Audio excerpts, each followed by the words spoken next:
就有点老，不是很好咬。那吃看它们蛋蛋，蛋蛋好吃，但牛肉有点太老了。咖喱酱还不错，整体来说是好吃的。再吃一块牛肉看看，有几块比较嫩，有几块是比较有带筋，就比较难咬。再来吃吃看它们米饭的口感，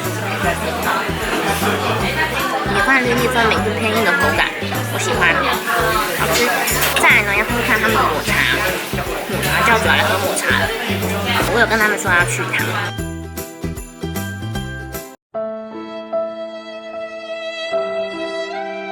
就是一般常见会喝到的抹茶，抹茶教主我没有很喜欢这种味道。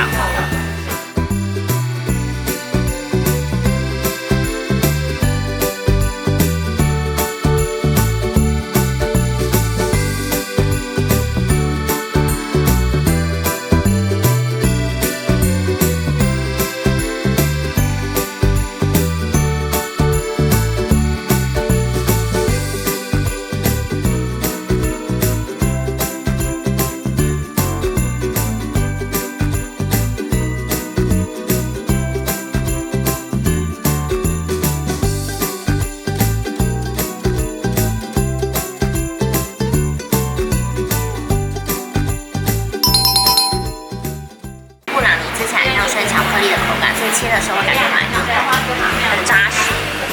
这个很好喝，很浓，而且它拍起来超美的。超大一杯，我不想上来大杯。